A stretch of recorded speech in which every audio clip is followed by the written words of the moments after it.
કચ્છ પ્રાંત મધ્યની ઉદ્ધવી સંપ્રદાયના સત્સંગી સમસ પ્રત્યે લખવાનું કે આ કલિયુગમાં શ્રી સહજાનંદ સ્વામી પૂર્ણ પુરુષોત્તમ ભગવાનનો અવતાર થયો. તે ભેળા અનંત મુક્ત આવ્યા હતા.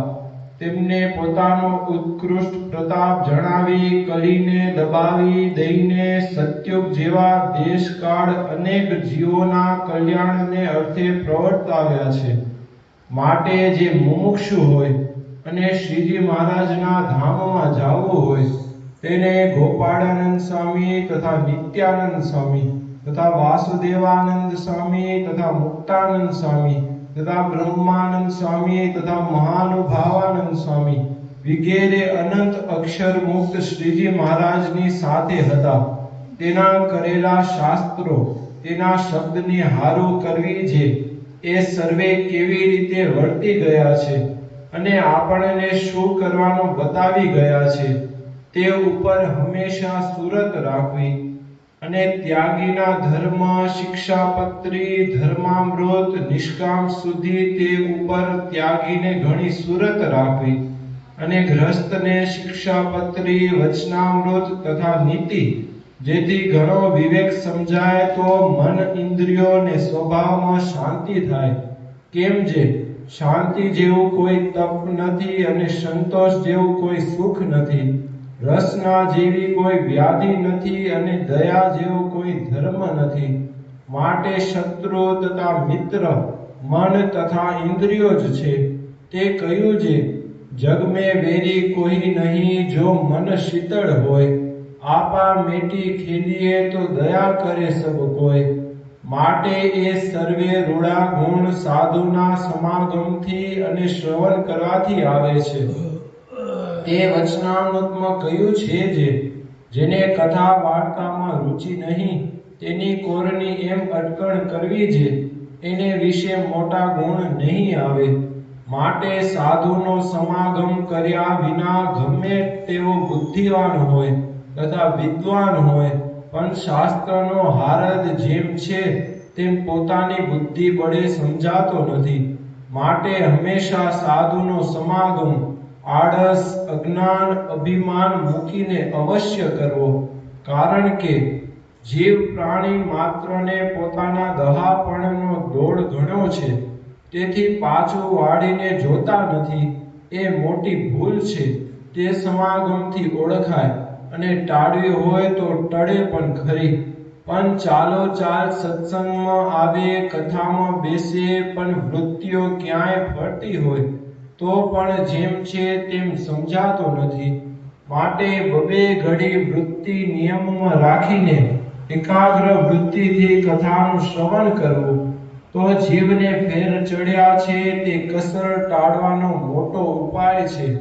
માટે શ્રીજી મહારાજની વાતો તથા મોટા એકાંતિકની વાતો મનન કરી જીવમાં ઉતારવી તેમાં ઘણી શાંતિ રહી છે. જે ભગવાનના ભક્તને સંતનો સમાગમ થોડો હોય ને શાસ્ત્રનો પણ અભ્યાસ થોડો હોય તેને અર્થે સુગમ સમજવા માટે ખુલ્લા શબ્દો લખીએ છીએ. માટે આ કાગળ જીવ ઠેકાણે રાખી બરાબર સૌ સત્સંગી સાંભળજો. ખરી રીતે મનન કરજો તો બહુ કામ આવશે. અને આ હકીકત લખીએ છીએ તે સૌ બાઈ ભાઈઓને સાવધાન થઈને સાંભળવી અને બાયોમાં બાયોને અને ભાઈઓમાં ભાઈઓને હેત રાખો. કારણ કે હેતે કરીને એકબીજાની ખોટ કહેવાય અને કહેનારાનું મનાય.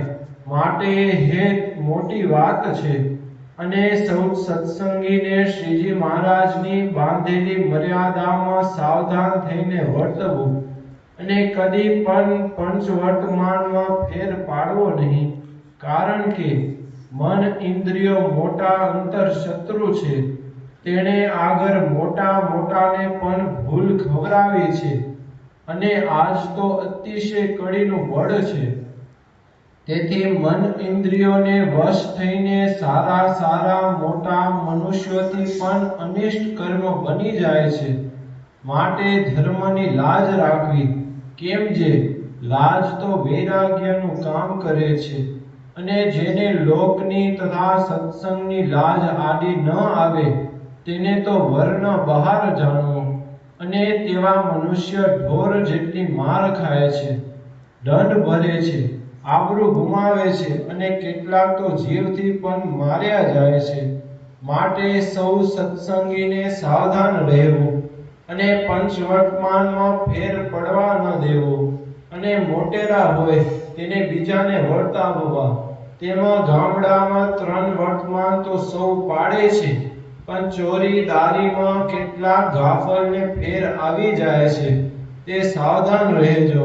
અને ચોરી દારીમાં ફેર આવે તો ગમે તેવો મોટો હોય તેને પણ મંદિરમાં પેસવા દેવો નહીં, અને સારો ખપવાળો મનુષ્ય હોય તેને કદીક ફેર પડી જાય તો ઘણો ફજેત ન કરવું, ને સારા સત્સંગી હોય તેને એકાંતે બેસાડીને જેમ ઘટે તેમ કહેવું, અને પાછો તે માર્ગે ન જાય તેવી શિક્ષા કરવી. ને તે સત્સંગીની શિક્ષા નહીં માને તો અમે શિક્ષા કરીશું, પણ તેને મોટો મનુષ્ય જાણીને અથવા સંબંધી જાણીને કોઈને તેનો પક્ષ ન રાખવો. અને જેને શ્રીજી મહારાજના ધામમાં જવું હોય તેણે તો મહારાજના વચન ઉપર સુરત રાખીને ચોખ્ખું કહેવું, તેની મોહબત ન રાખવી. કારણ કે હાલે જગતમાં કોઈ સંપ્રદાયમાં કહેનારા નથી, અને ધર્મગુરુ પોતાના ધર્મ મૂકીને વર્તે છે. તો આજે વર્તમાન કાળે મન ઇન્દ્રિયો નિયમમાં રાખીને ગુરુ તથા શિષ્ય શાસ્ત્ર પ્રમાણે કોઈ ધર્મ પાળતા નથી, તેથી કોઈને પડાવી પણ શકતા નથી. અને આજ તો શ્રીજી મહારાજની આજ્ઞા પ્રમાણે ધર્મ સાધુ પાડે છે, તેથી સત્સંગીને પણ દુઃખ લગાડી ધર્મમાં વર્તાવે છે. તેમજ ગામમાં 4 મોટેરા હરિજન હોય તેને ધર્મમાં વર્તવું, અને સૌને ધર્મમાં વર્તાવવા. અને મોટા થઈને પોતાના અધિકાર પ્રમાણે બીજાને ધર્મનો ઉપદેશ ન કરે તો તે ભગવાનનો ગુનેગાર થાય છે. અને સત્સંગમાં નાનો હોય કે મોટો હોય પણ જે ધર્મનો પક્ષ રાખીને બીજાને ધર્મ પડાવે તો તે નાનો હોય તો પણ મોટો જાણવો, અને તેના કહેવા પ્રમાણે સૌને ધર્મમાં વર્તવું. અને ઉપર લખ્યું તે પ્રમાણે ધર્મમાં વર્તવાની ગરજ હોય તેને શાસ્ત્ર પ્રમાણે વિધિ કરાવીને સત્સંગમાં રાખવો. અને જેને સત્સંગની ગરજ ન હોય તથા અતિ લબાડ હોય તો તેની મોહબત ન રાખવી, અને ગમે તેવો હોય તો પણ સત્સંગથી બહાર કાઢી મૂકવો. બીજું, શ્રીજી મહારાજે બાઈ ભાઈનું ઘણું છેટું રાખ્યું છે, તેથી બાઈ ભાઈને ભેગા બેસીને કથા વાર્તા કરવાની આજ્ઞા નથી, માટે તે ન કરવું. અને સંબંધીઓમાં બાઈ ભાઈને ભેગા બેસીને મહારાજની વાત કરવાનો ઘણો બાદ નથી. બીજું, શ્રીજી મહારાજના તથા ભગવાનના ભક્તના મહિમાનો ઓથ લઈને મહારાજની આજ્ઞા ન લોપવી, કારણ કે સર્વ સાધન આજ્ઞામાં છે, અને આજ્ઞા લોપી ગમે તેટલા સાધન કરો પણ ભગવાન રાજી થતા નથી.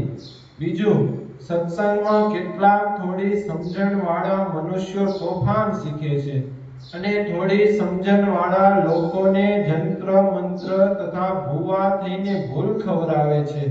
માટે તેવા મનુષ્યોને પણ સત્સંગથી બહાર કાઢી મૂકવા, અને મંદિરમાં આવવાની બંધી રાખવી. બીજું, સર્વે સત્સંગીઓએ જૂઠું ન બોલવું તથા ગાળ ન દેવી, ભૂંડું ન બોલવું તથા નાટક ભવાયા વગેરે એવા તોફાન જોવા નહીં, તથા બજર બીડી ડુંગળી લસણ વગાયણી ખાવું નહીં, અને સાજે માંદે જાણીતા વૈદ્યનું ઔષધ ખાવું, પણ અજાણ્યા વૈદ્યનું તથા ડોક્ટરનું ઔષધ સત્સંગી કોઈને ન ખાવું. અને ભૂલમાં ખાશે તો તેને પ્રાયશ્ચિત કરવું પડશે. બીજું, કેટલાક અલ્પ બુદ્ધિવાળા મનુષ્ય ફળ પુષ્પ આદિની ચોરી કરે તથા પોતાની કમાણીમાંથી અન્ન વસ્ત્રની ચોરી કરે તેથી ઘણી હલકાઈ થઈ જાય છે તથા દંડ ભરવો પડે. માટે કુસંગીના સંગે કરીને એવું અનિષ્ટ કામ ન કરવું. બીજું, પોતાની કમાણીનો ધર્માદો તથા મંદિરનું ધન તથા વિદ્વાનનું ધન ગ્રસ્તના ઘરમાં રહી જાય તો ઘણો બિગાડ કરે છે.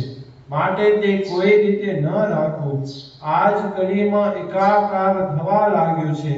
માટે જે સત્સંગી હોય તેને ઉતરતી વર્ણના ત્રાંબા પિત્તળના વાસણનું તથા લોઢાની ડોલનું તથા દારૂ માટીનો જે વાસણને યોગ થયો હોય તેવા વાસણનું પાણી સત્સંગી કોઈને ન પીવું.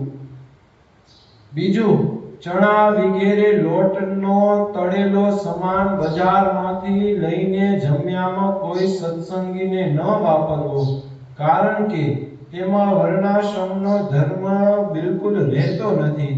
બીજું, સત્સંગીના નોરમાં ન ઘટે તેવી કલમ ઉપર લખી છે તેમાં ફેર આવશે તો તેનો સત્સંગના નોર પ્રમાણે દંડ ભોગવવો પડશે. બીજું, આ લખ્યું છે તે તમને પોતાના જાણીને આ લોકમાં તથા પરલોકમાં તમારું સારું થાય તે માટે લખ્યું છે.